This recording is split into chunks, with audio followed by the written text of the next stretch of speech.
Welcome back to TERF Talk Down Under. I'm Stassja and this is Ange. Hi, everyone. Hi, Stassja. Hi. So another sort of quiet week in Australian news. One good thing that did happen was Kath and Senator Claire Chandler ended up on A Current Affair, Channel 9. So that was a story about obviously males playing in women's sports and the need to protect women's sports. It wasn't as hard-hitting as I would have liked it to be, but I guess I'm a bit biased. But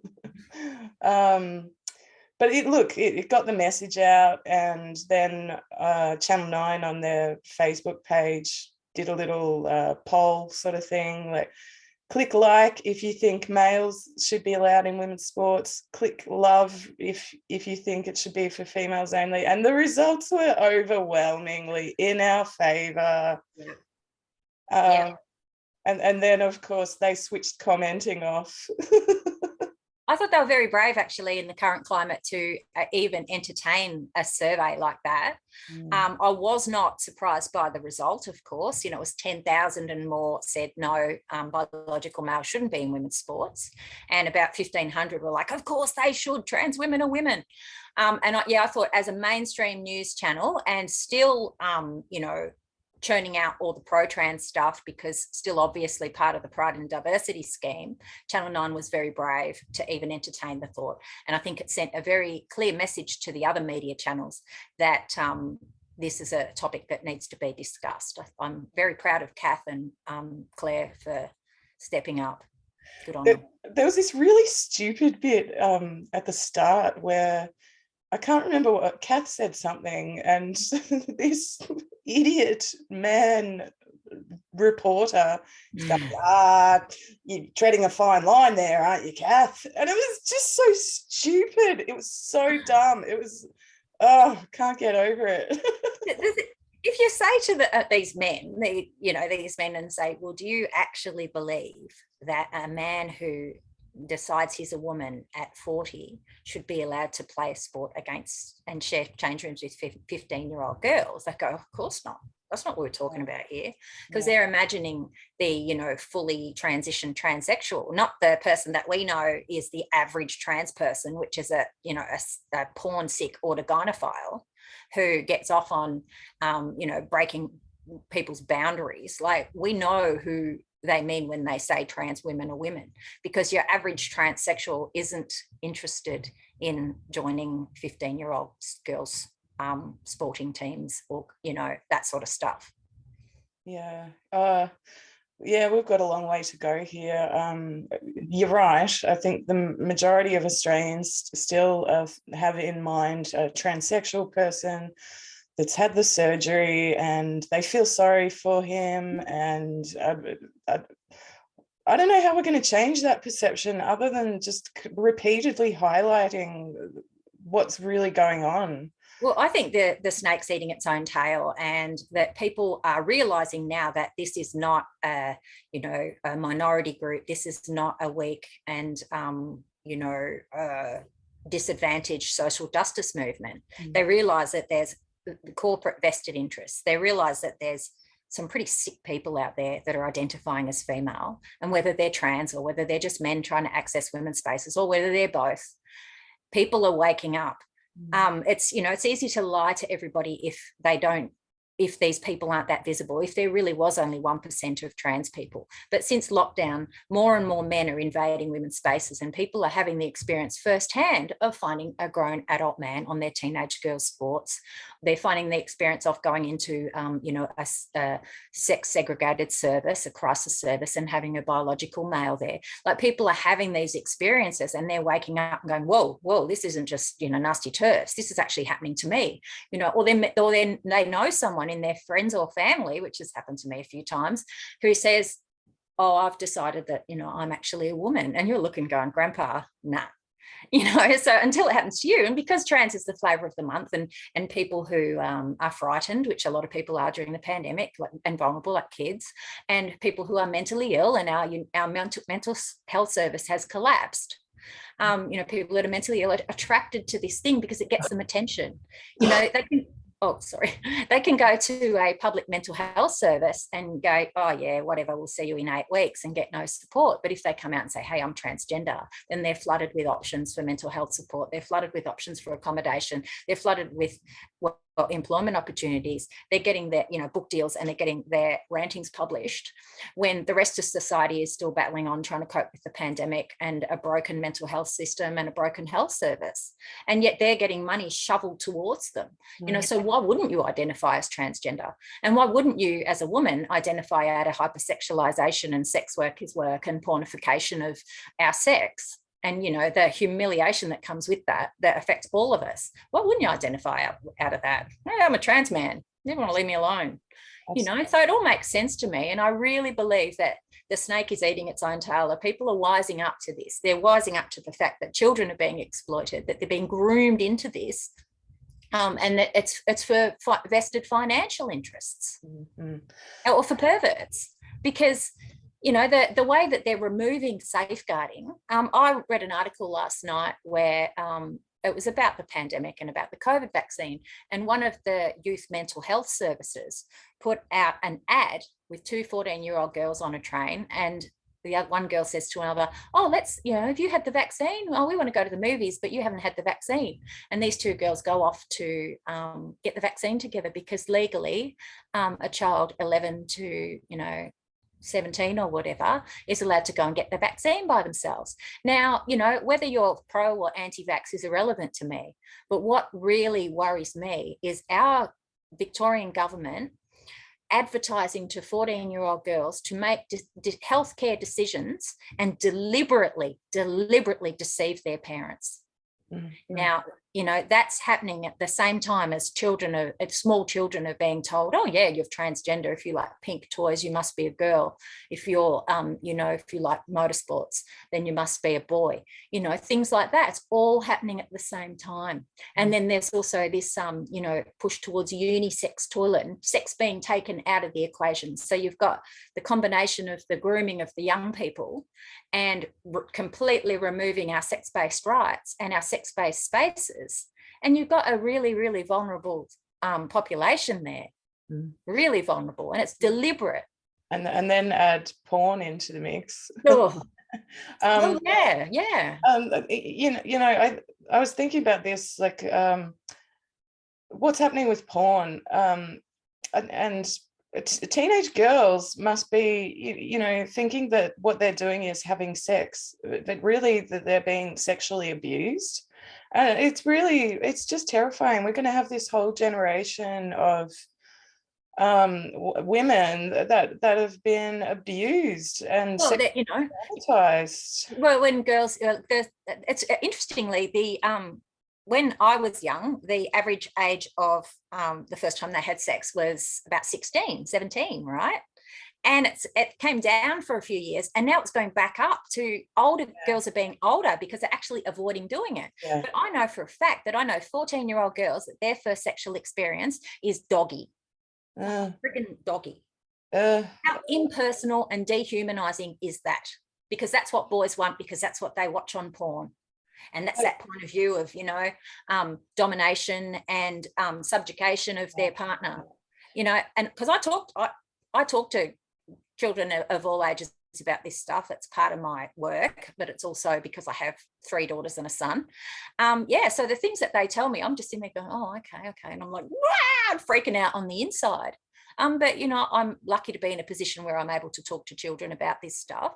But most adults don't realise how prolific pornography is, or the nature of the pornography these kids are watching, and how insidious it comes into their lives, usually through anime and cartoons, or through kids sharing in the playground after school or at the bus stop or whatever. And it is not the vanilla stuff that we grew up with. It is horrific abuse. Can I just let our subscribers know who have daughters? There's a wonderful book out there called Tantric Orgasm for Women.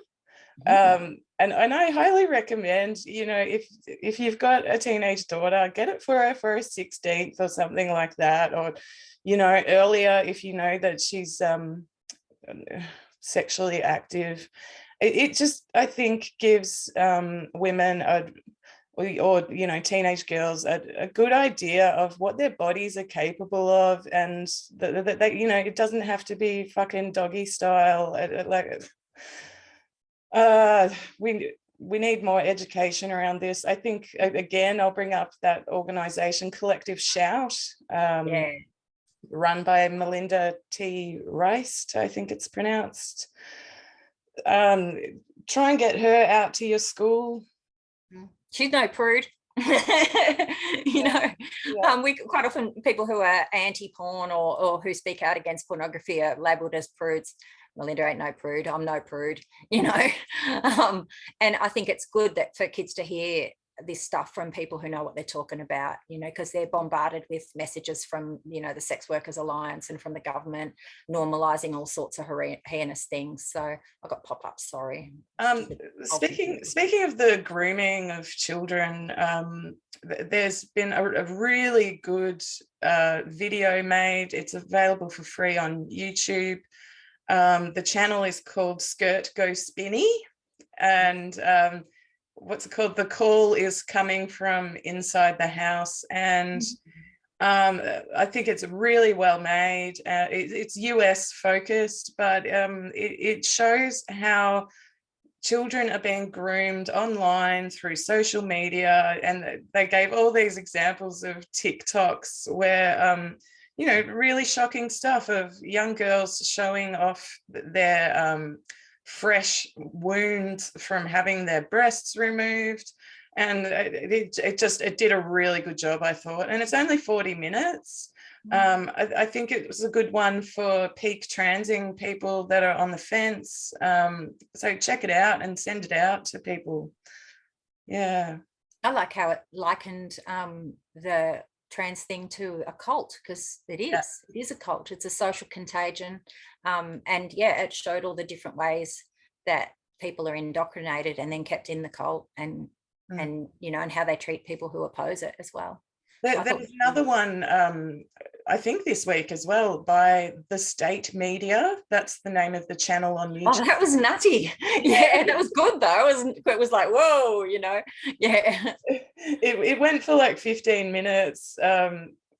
He must have found footage of something from, I don't know, the 70s or the 80s, where they're talking about how to start a cult, and he's interspersed it with all this stuff to do with transgenderism, and he's got this creepy music playing in the background the whole way through, like clown sort of music, or, you know, spooky carnival music. I think that did a really good job of it as well. That's good. Yeah, that could be quite offensive to some people, but I liked it. Yeah.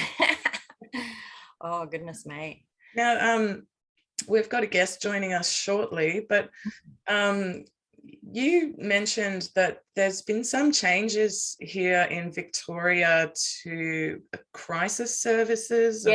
Yes. I came across, I'll just get it on my phone. I came across an article on the other day, where the Victorian government is announcing that crisis services that have, you know, traditionally been like, say, you know, women only crisis services where people share a communal area, homeless places, SRS homes, you know. What's an SRS home? Supported residential services. So they're quite often people with a significant mental illness, or like my brother, for people with disabilities, either physical or mental. So it's a bit like an aged care home, but for people who have other issues. So it's supported accommodation. But all government, all public and also public funded, and that's where the catch is, residential services are no longer going to be segregated. They're just in the same way that public toilets in Victoria used to be male and female and then a unisex. Now they're getting rid of male and female, and all the public toilets are unisex. Now they're applying, without any public consultation, the same principle to crisis services. So your men's support service and your female support service, they are being removed, and they're being replaced with these mixed sex services where clients have an individual room, but all their communal living things like the kitchen and lounge are all communal. So if someone doesn't want to be around someone, they can hide in their room. But then obviously how they're going to cook, how they're going to go to the bathroom, blah, blah, blah. Now, it has been proven in the mental health system and in the public hospital wards that this has been an absolute and dismal failure for women. I was mentioning before that I have, friends and clients who have, serious mental illnesses. And I know of numerous people who have gone into the public mental health system and in a psychosis, taken there in an ambulance and whatever, and have come out with a boyfriend. And that boyfriend 9 times out of 10 needs an IVO put on him a couple of months down the track. Now, and that's not even taking into account just the discomfort that it causes for women to be in shared spaces with males, or with, people who identify as males, but males generally, or taking into account, just the risk that it's putting women at just physically, in proximity. And, people with significant mental illnesses or people who are otherwise disadvantaged, say, who have speech issues or whatever, they are the least able to defend themselves and report inappropriate behavior from the opposite sex. So now these people are being thrust in together in this mixed bag. And there's been no public consultation about it. But interestingly, a couple of months ago, there was an article in all the mainstream news that the Victorian government is going to once again have female-only services. And in sneaky little letters, it says female and gender non-conforming, non-binary, whatever, right? But it was all plugged as female-only services. And they acknowledged that the mixed sex had failed in the mental health service. Now, they're not changing the mental health service above board. They're creating a couple of little boutique services for whoever's lucky enough to get into them with 10 people in them. And it was a big, ooh-ha, look what we're doing for women. And the byline, not even women. Mm. But at the same time, with no public consultation and no consultation with people in crisis services, they're making everything mixed sex. It's just wrong. Yeah. And the Victorian government didn't advertise that. That was in a sneaky little thing on a Victorian government byline. It's interesting that they didn't give that to the media, and they didn't even consult with crisis services, because I'm part of a crisis service and nobody told us. It's infuriating. I'm just absolutely flabbergasted. And of course, it doesn't affect the people that make these rules, because they've all got private health cover, and that it guarantees them a single sex service. It guarantees it for them. It's just outrageous. The most vulnerable. Yeah, it's outrageous. Absolutely outrageous. And I've read accounts of trans-identified males writing about how they're, I think in the US, using women's homeless shelters. And he's written about how, it's really funny, I'm walking around with a boner. Mm-hmm. Morning wood first thing in the morning. Mm-hmm. Like it's just so it's so obviously going to disadvantage women. And it makes me so angry. And I'm thinking of what I said last week, like the Liberals aren't going to take action on any of this until women are harmed, either raped or bashed by these fucking men. Well, I know a person who is a peer support worker in a mental health service who dates the clients.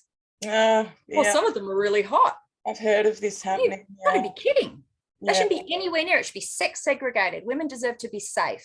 And the women who are affected by this are not in any position to identify inappropriate behaviour, and even less position to report it, because no one will believe them because they're mentally ill or they're traumatised or whatever. Yeah. It is absolutely infuriating. I started watching Maid on Netflix. Okay, yeah, I haven't watched that. Is it good? I've only watched one episode. It's heavy, but yeah, it's good. I recommend people check it out. It's essentially, I'll just give you a brief rundown of the first episode. Her partner, father of her 3-year-old daughter, chucks a glass bowl which smashes above the wall just above her, and all this glass showers down on her and her daughter, and she's just like, that's it, I've got to get the fuck out of here.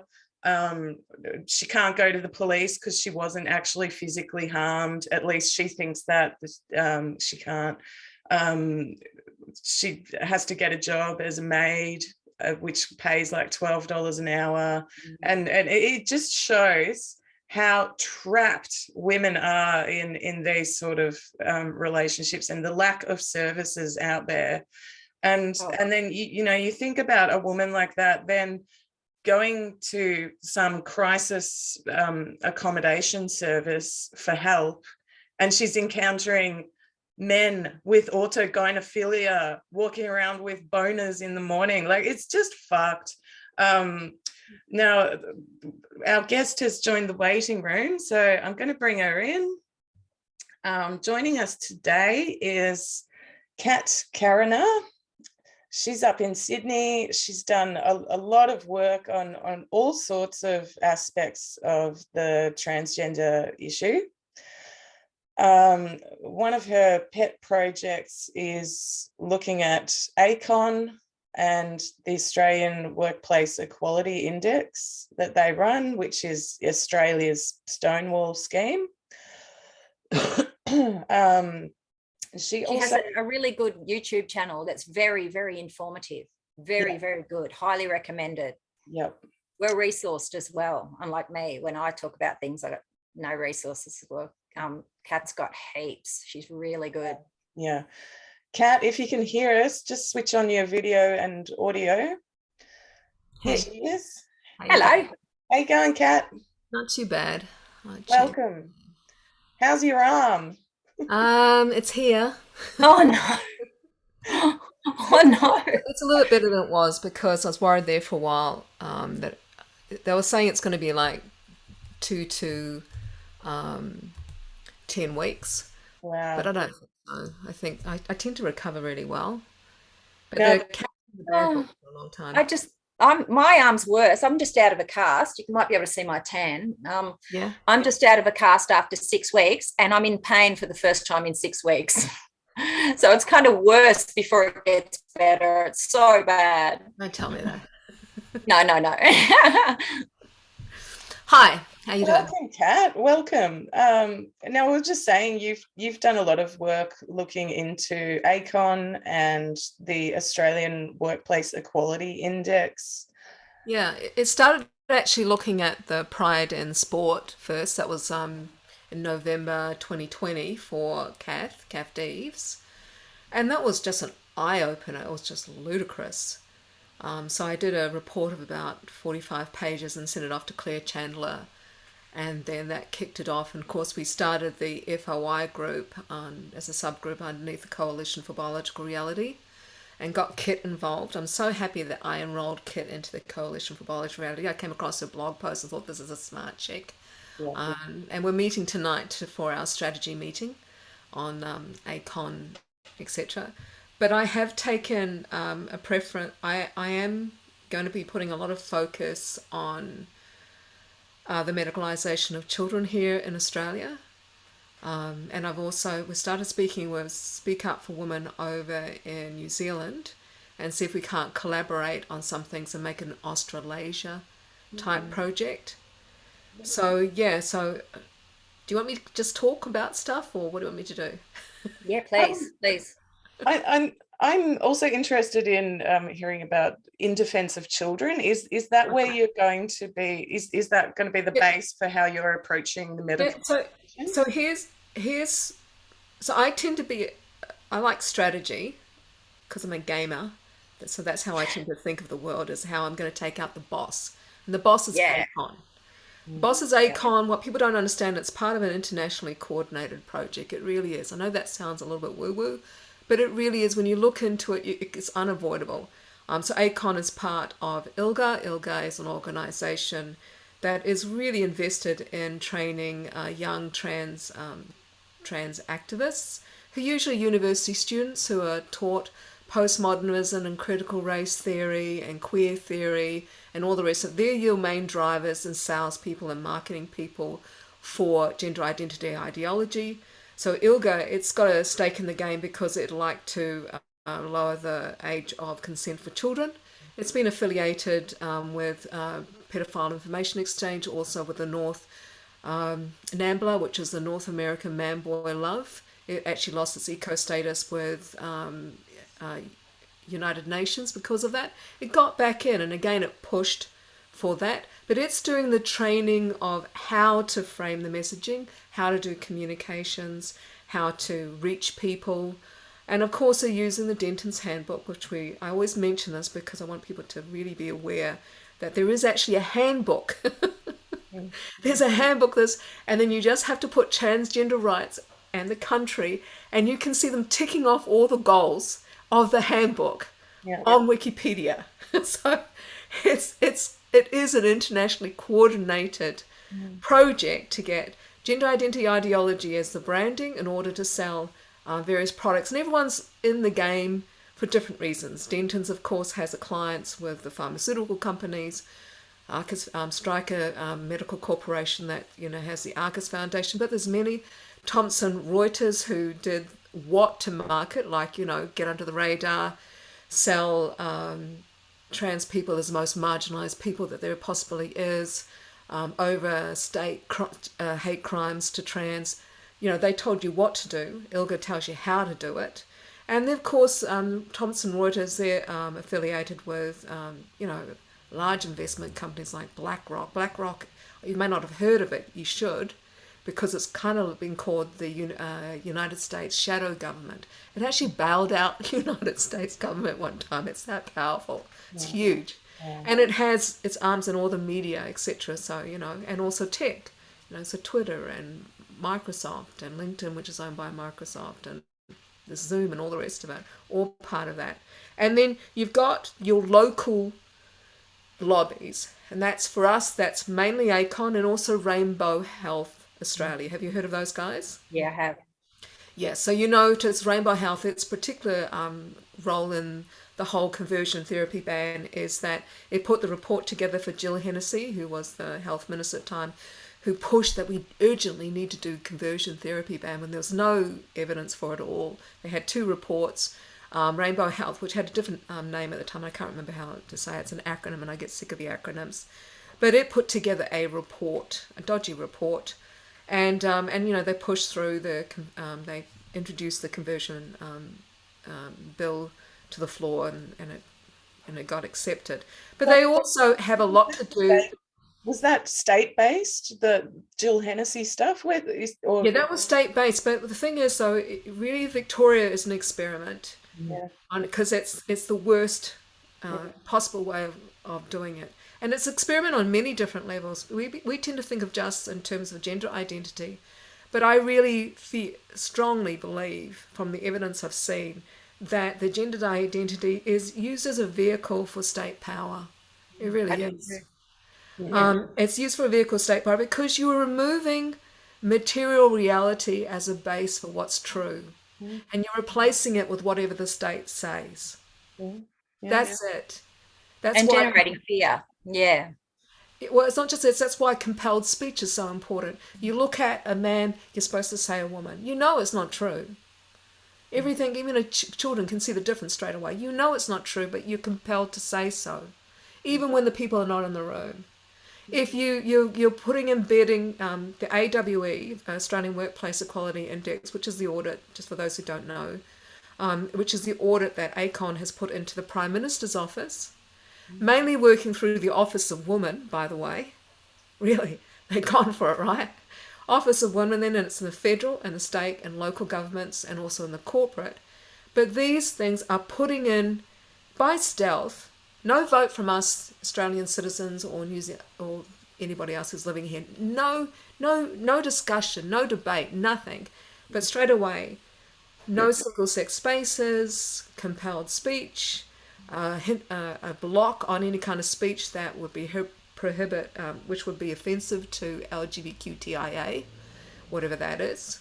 And also really scary things like you have to have a group in your organization set up, like an LGBTQI group. You have to. I think Kit mentioned it on one of your shows that normally these things are just organic. Someone has an interest in skiing or maybe weekend tennis and say, let's have a group for our company, and other people join in, and it's an organic thing, or yoga or something like that. But this is something you have to have.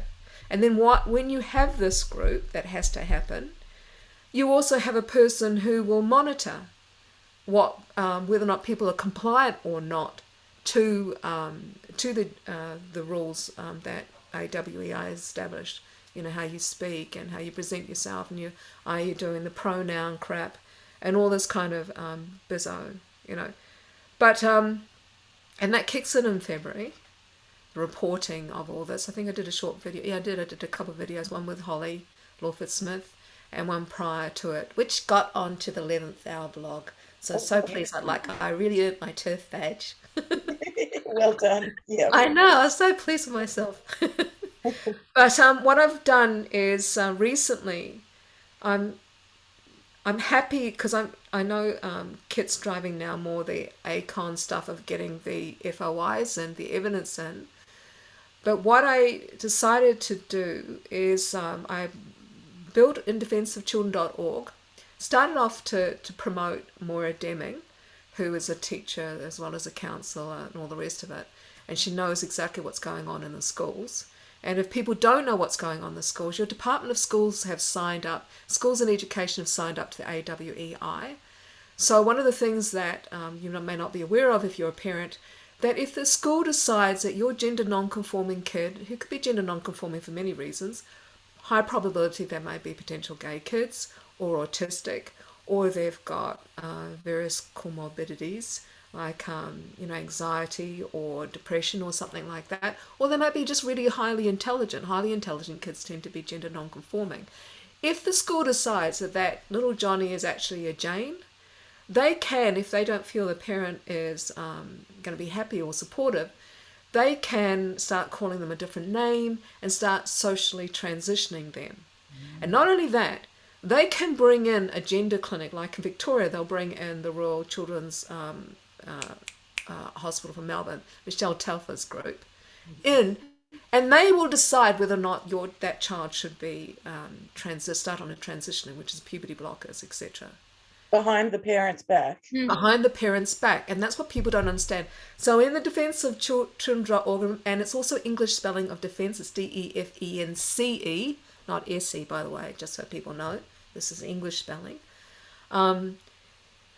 What people don't understand is that, yes, they can do it behind the children's back. And that's what parents need to know, that you have got, one of the reasons I wonder seriously, maybe because I just don't trust government, is that I think they, as I said, they use the gender identity ideology because it gives them power, and it's state power over your child, not parental authority.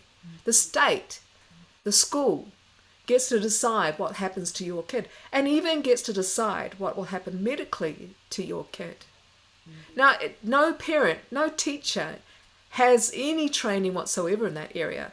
And certainly I wouldn't trust any child with organisations like the Royal Children's Hospital with Michelle Telfer.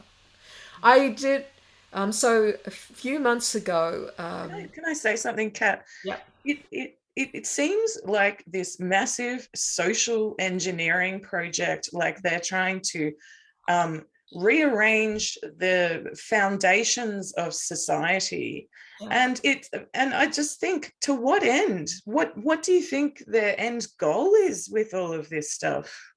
Well, it depends. I mean, I've been listening to that James Lindsay because he's been speaking on the side of what's been taught in the universities with the kids, the young trans rights activists, because they're the major sellers.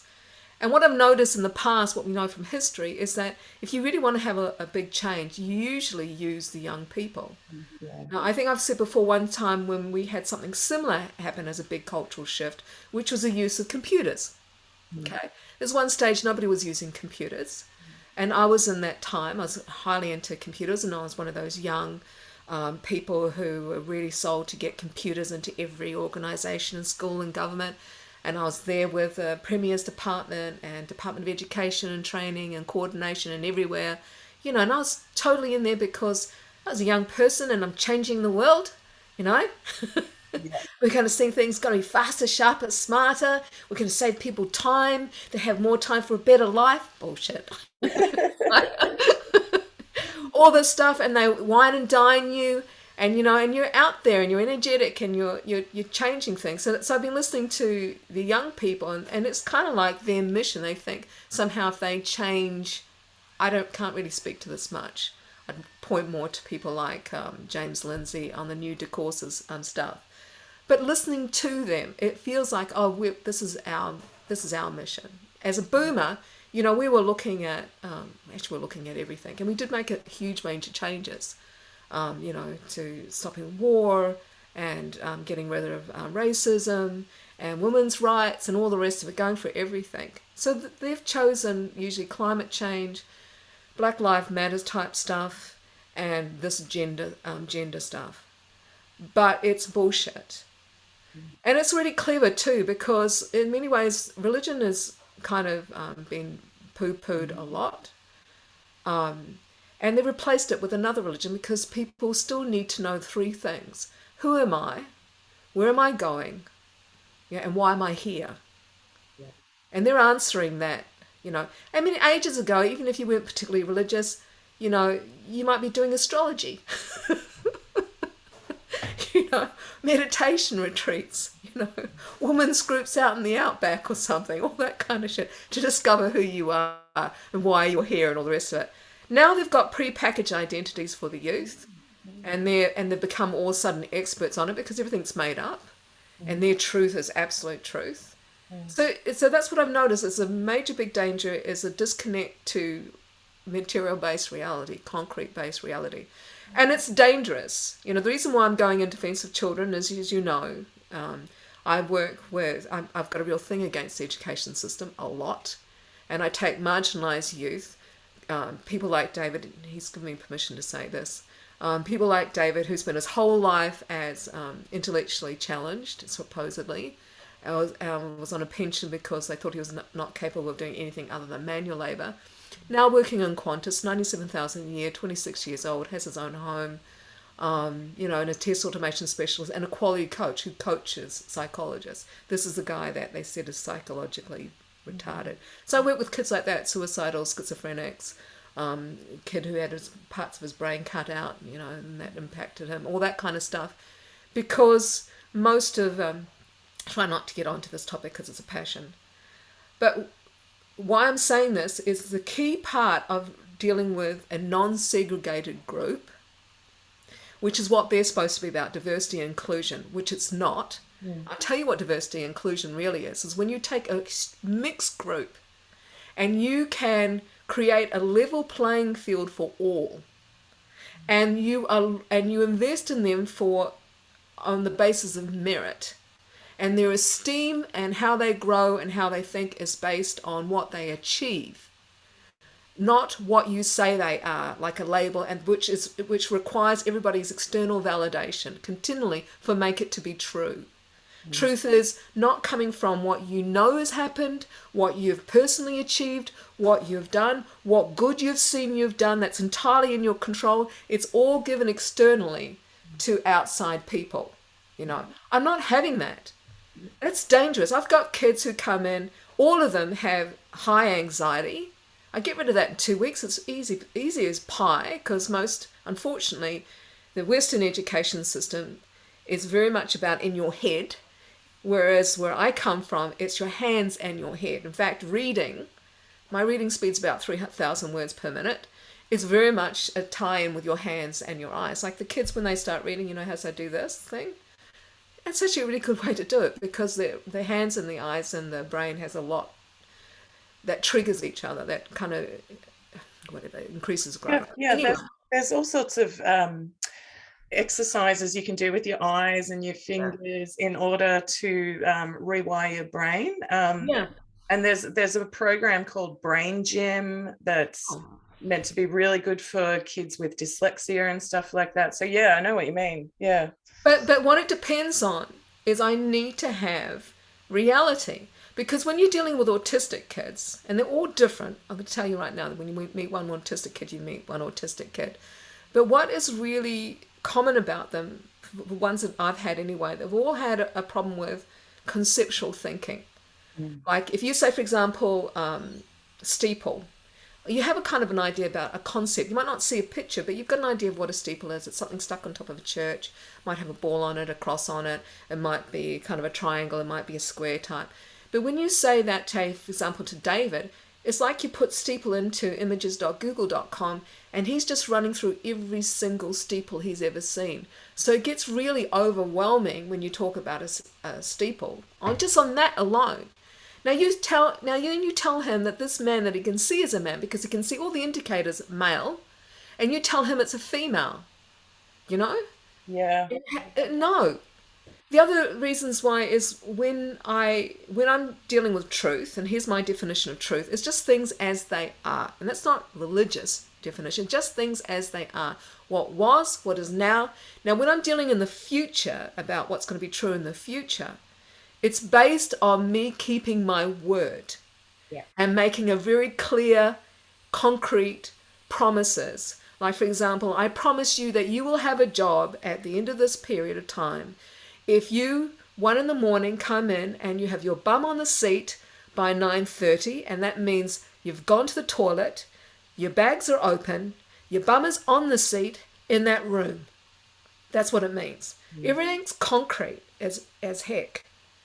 So one of the problems I've got with the whole of this movement is, the diversity inclusion bullshit, which is not.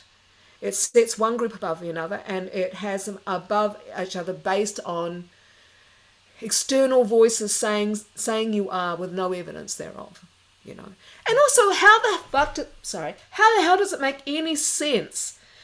So I'm a lesbian.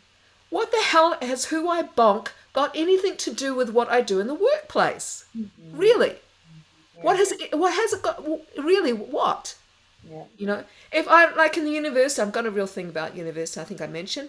If your universities are deciding to support, they're going to help pay for the amputation of the body parts of their staff, right? Firstly, question. Perhaps you should ask the question, should we be paying for the amputation of healthy body parts of our staff? And how does that help our mission, which is to educate our youth? How? Tell me how that's supposed to help. Have you got an answer to that? I haven't got an answer to that. It's really messed up. It's like deliberately traumatizing people. Like I used to think, oh yeah, it's okay. Like for some adults, it's appropriate for them to undergo sex reassignment surgery. And now my position has completely changed. I don't think that it's ever appropriate. I don't think that this is an efficient treatment for these kids and adults. How is it not self-harm? How are you not enabling self-harm? Exactly. When you strip it down to its basics, it's like you're cutting up people's genitals to treat what is a mental illness. This is fucked up. We shouldn't be doing it at all. I mean, in the universities, why don't you support anorexia? Why don't you help them starve themselves to death? Yep. Why not do that? Yep. If you're going to cut off people's body, if you're going to support them cutting off their body parts. But in all the other corporations, they're pushing the same thing with the AWEI. All the corporations are supporting, that they will pay for free paid leave to go off and do medical treatments, surgical treatments, to give you the body that you supposedly belong to, maybe. Or even now they're going to, because they really always wanted the Denton's Handbook, remember they wanted the third sex because it's another arm. So you don't even have nipples, you just make it like it's a plastic doll. Yeah. That kind of thing. So how is that good? So my goals for this year is I'm hooking up with Kit tonight to see how we're going to work with the ACON stuff. I'm leaning for, and she's going to be, I'm pretty much sure she's going to be coordinating all the FOIs and things like that, which is great. Yeah. And I want to be focusing on, in defense of children, sticker campaigns, putting together information packs, localizing it for Australia, getting examples, collecting the stories. So the indefenseofchildren.org is collecting stories from parents and teachers in Australia and New Zealand. Mainly in Australia. There's a sister company, website that's started up by Fern over in New Zealand. But I do want to hook us up a bit because we've got a lot of common things, and we're the canary in in the coal mine for New Zealand at the moment, so I do want to hook up on that. Creating training videos, and I want to start a competitor diversity and inclusion training program to start putting out against the bullshit that LGBTQIA are putting out about what diversity inclusion is.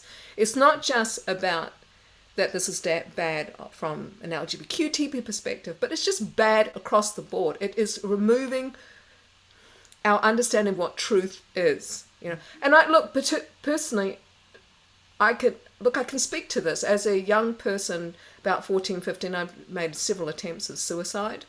You know, and I thought it didn't matter because I was pretty sure there was nothing on the other side and I'd be too dead to worry about it. Everything would be finished, you know.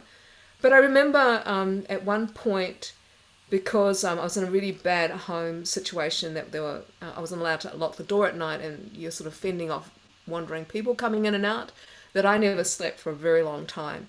And you just go a bit weird. Things become very unreal. It's very hard to know what's real and not. Right? It's hard. Your senses aren't. You don't really notice the water, the cold, the touch. You really get disassociated with stuff, and it's scary as anything. And I see so much of what I experience happening with youth on the internet. Yeah. The things that were caused by lack of sleep and the constant stress of being attacked and all the rest of it, and defending the kids, and because I had to look after my stepbrothers and the parents weren't there, and all the rest of it. I'm seeing all the mental illnesses being showcased as something to celebrate and something to have and making you special. That's what I notice the most. It's like somehow or another you have to have some kind of mental illness to be special. Health is not celebrated. Sanity is not celebrated. And there's no merit on anything. Who you are as a valuable person isn't based on what you contribute or give. One of the things I teach in the kids that we've got is that you are going to contribute. You get an education that's free. When you come out of this program, each year I've noticed my trainees are getting more. You know, so around 75 to 80K first year, 18, 19, not bad for your first job, you know. So you get all that, but you give back. You know, you give back to the startups that you're working with, and because when they do give back and they see how, you know, one companies, we halved their costs because we did a system model of their processes and realized there's bullshit here, bullshit there, bullshit there, bullshit there. Get rid of that, half their costs. You know, another organization, they looked like they were going to lose all their money because they weren't getting any results. We found out what the problems were, so it streamlined their process. They won their money, so they all kept their company. When the kids see those type of consequences because of what they did and contributed, it just all their chest puff out, they get more confident, and they are able to tackle other challenges that they never believed that they could do before. And when they all start out thinking they can't do anything, you know. They need concrete evidence, you know. So, Can I say that? It goes against. Oh, you go, Ange. It goes against the very foundations of psychology and treating mental illnesses to you know. And the thing that infuriates me is the psychological associations are on board with gender woo, and it's a contradiction. It's an absolute contradiction. We sent out a letter, which I've put up on the indefenseofchildren.org. Key writers is Annie Kia, and then myself, and she does such a lot of good work. It's kicked off about a few months ago when she asked me for the impact of gender identity ideology on youth, and then it grew. Then we got involved other psychologists, psychiatrists, and psychoanalysts. And once we put it all together, I approached Dr. Michael Biggs. He's well known in that space. Philip Morris of the National Association of Practicing Psychiatrists. Yeah, that one. And then anybody with a bit of a name, and Robert D'Angelo of CGIM, had them all check it. They pretty much gave it a tick, and then sent it off to the Australian Psychology Society. And basically, we've said here, we are giving this to you so that when the litigation happens, you were informed. Yeah. You were told. Good one. You know, that's it. Because one thing I noticed after Tavistock, you notice nobody cared really about doing anything until the threat came to them, and suddenly they were paying attention. So that's horrible indictment to a lot of people in the mental health field. See, I speak to them. I speak to psychologists and psychiatrists through my work. And I haven't met one. I haven't met one that supports gender ideology. Not one. Yeah, but they're not speaking up. No, they're not, because they're afraid of losing their livelihood, or they're afraid of being sued by their clients, and all the other scare tactics. That means you scare them more. You know, and here's a critical thing. One of those things we do teach with the kids is courage. Yeah. What people don't understand is, like, you know, because I'm also do recruitment and training and recruitment, because those two things have to go together. I need to know constantly the changes in the field I'm in, which is IT, and it changes rapidly. So I keep my hand in there with that, and it brings in money, and it funds and feeds the stuff I do with the kids. So one thing is, though, what people don't understand is technical stuff is really easy to pick up. You know, how to program, how to test, how to blah, blah, blah. That's not hard because it's so concrete, you know. But the stuff that's important is courage, because you're going to pick up, I chose a field for training them in applied critical thinking, because you're going to find flaws that when people find out, they're going to be embarrassed, upset, angry, etc. And you have to have courage to deal with that. How do you deal with that? How do you communicate that? How do you keep on board with people? It takes skills, you know. And courage is the most important thing. One of the things I get angry about when it comes to young people, when they label them, you know, they give David a label, autistic, which is just a stupid label.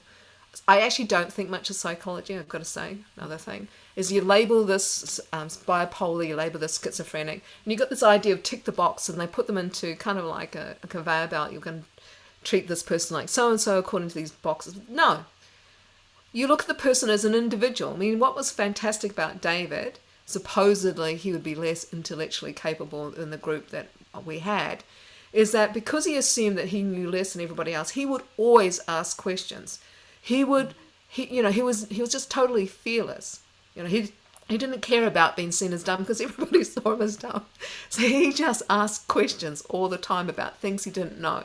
And they were really good questions. There was nothing about him that was unintelligent at all, you know. No, it just makes me angry. And the same with all the other kids. You can't look at them based on the labels. And that's what angers me again about this gender identity ideology, is you're looking for labels. It's all labels. It's all flags. And it hides the fact, it hides you from learning about who you really are, which is going to take time. Yeah. This is bullshit that somehow you got a label and you'll discover who you are. You don't discover who you are. You make who you are. Yeah. Who am I? I mean, I'm a autistic, schizophrenic, suffered depression, suicidal, went for 30 homes. I don't remember them all. I only remember 15. I'm shit, basically, you know. But you either decide to be who you want to be, and you make yourself so, or you don't. Mm-hmm. You know, you can make yourself, you just plan who you are and design who you are.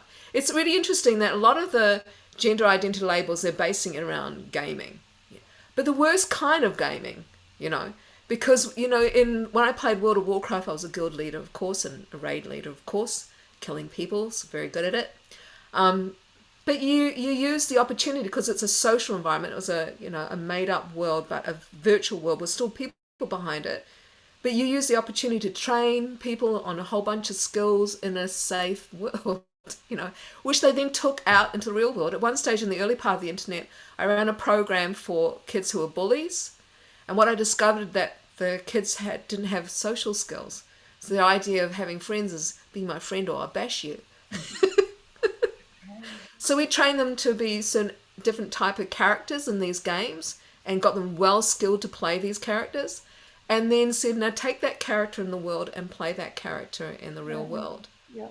And then that became part of who they are. It may surprise you, but there's one stage I was mute. I couldn't speak for a long time as a kid, and I was extremely shy. That surprises many people. And I put myself out there as a salesperson, because I'd have to talk or not eat. So that was an incentive. Get good at it or not eat, because I didn't have family to support me. And you develop the skills. Face your fears. That's it. Kat, we're going to have to wrap it up soon. I hope that was useful. We're all over the place. No, you're good. No, thanks for joining us. And look, thank you for all the work you do. You know, it really does. It takes people like you to and us, I guess, to lead the charge and put yourself out there and do the work. If anyone wants to get more involved, I really encourage you to do so. And you know, just think about what Kat's just spoken about, everything that you've been through in your life, Kat, and look where you are. You're doing amazing. Yeah. And those freedom of informations are so important, like so important. And you know, the fact that you've gone out of your way to get those, thank you so much. They're the things that's going to wake people up. Yeah. No worries. All right. Alrighty. Cheers, mate. Thank you. But yeah. Angela, tell us about your earrings. Oh yes, I got these. They're from Erstwilder, and I promised I wouldn't start collecting them. But these are dinosaurs, because we're dinosaurs who hoard rights, according to a British MP. So, you know, us old dinosaurs hoarding our women's rights.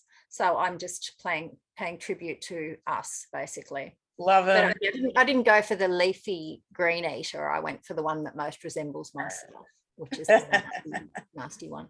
But yes, so no, I like them. I've got a few. I'll share a different one next week. So I got a brooch, a big brooch, and 2 pairs of these in different colors. But yeah, I don't buy much stuff for myself, and that was part of my little Christmas present. Cool. Yeah. You know, the other thing that really shits me about the Australian Workplace Equality Index, if you go to the website, it's not rainbows. You can't actually tell just from glancing at it that it's about LGBTQIA plus. It just looks like some, you know, something to be taken seriously, and that they're and you would think that an Australian Workplace Equality Index would be looking at women's equality in the workplace, and there's none of that.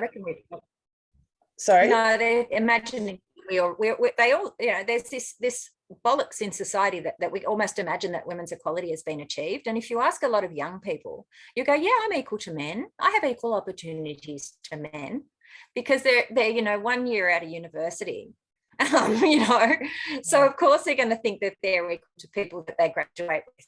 Give them 5 years, a kid, you know, a failed relationship, you know, getting sacked from your job because a bloke's more qualified than you, earning, you know, $50,000 a year less because you're female. You know, give them a little bit that over their life and they'll change their tune. But there is a real misconception, and the media is behind it, that women and men have achieved equality in this country, particularly in the workplace.